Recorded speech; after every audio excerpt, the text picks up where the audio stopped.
Sales prices are up and listings are down in the first market data we have since the Palisades and Eaton Fires have wreaked havoc across Los Angeles and threaten to wreak havoc to the 2025 housing market.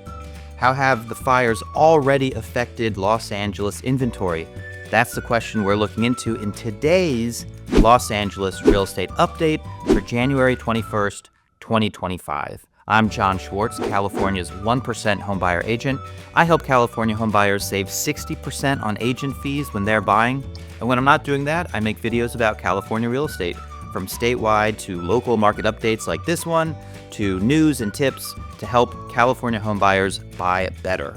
Learn more about buying better with a 1% commission agent at jonsch.com. That's jonsch.com. Now let's get into the data. And we're looking at the most recent weekly print from Redfin for the Los Angeles metro market.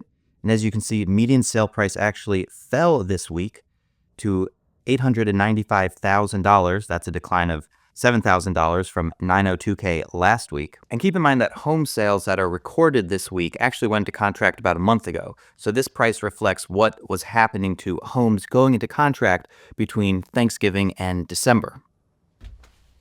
And Christmas, between Thanksgiving and Christmas. Obviously, then, this median sale price data does not at all reflect the impact of the Palisades and Eaton Fires. These numbers represent properties that went under contract a month ago. Now, looking at the median price of a new listing in Los Angeles, these are properties that were listed this week. That price jumped $20K to $885,000.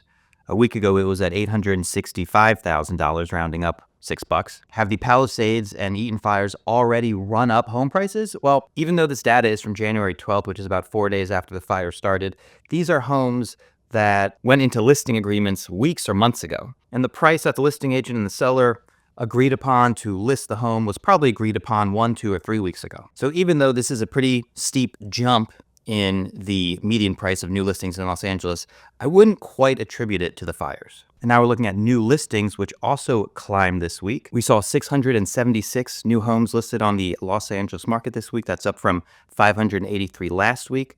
That climb is basically perfectly in line with what happened the same week in 2024. So again, even though this data includes 4 days of the fires, I don't think it's impacted yet by the fires. Obviously, a couple of homes in the fire regions were not listed this week for obvious and tragic reasons. But if there's going to be a widespread effect, I don't think we'll see it until next week or the week after. Now, looking at homes sold, we saw a pretty dramatic drop-off from 871 homes sold last week to 775 homes sold this week. And when we look at the year-over-year numbers, we see an even more dramatic decline from 15% year-over-year growth in home sales to 5.7% growth in home sales. All right, is this caused by the fires? Did people fall out of contract because of the Palisades and Eaton Fires? Again, I think not. The homes that sold this week went into contract a month ago. Again,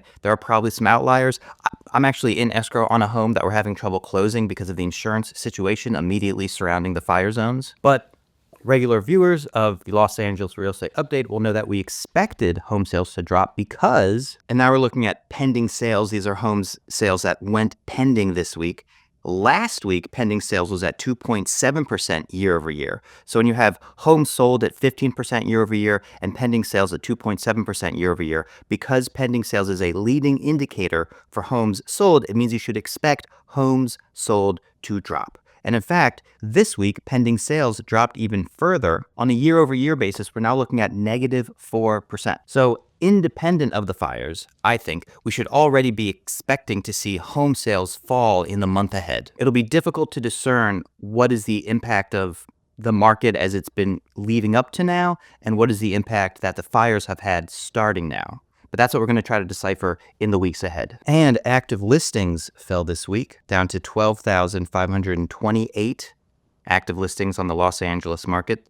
That still represents a 15% growth over the same time last year. And this blue line is 2023. We're still outpacing the start of 2023. And as I mentioned before, the start of 2023 was basically just after rates had doubled. So relatively speaking, there's still plenty of active inventory out there on the Los Angeles market. And we see that reflected in weeks of supply, which grew this week from 15.2 weeks of supply last week to 16.9 weeks of supply this week. That's a pretty sharp uptick, and that's a result of homes sold having such a sharp decline. That's a good sign if you're planning to buy a home in Los Angeles this year.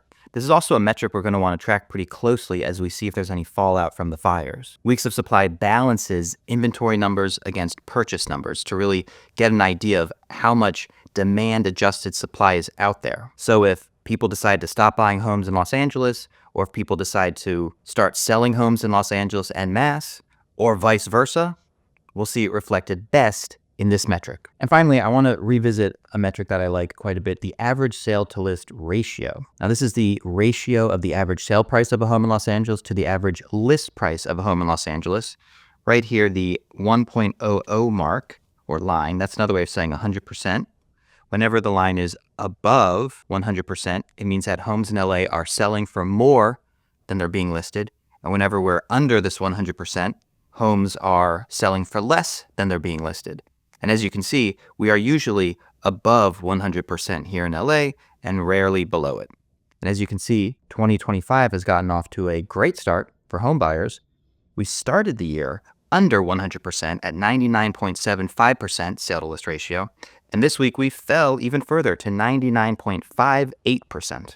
I'm going to write that. In the grand scheme for Los Angeles, that is a pretty low average sale to list ratio and something that as a home buyer, you should be taking advantage of. You should also be taking advantage of my 2025 California Home Buyers Guide with all of the current information you need to make sure you're buying right this year. If you're planning to buy a home in Los Angeles in 2025, please check it out. I'll see you next week.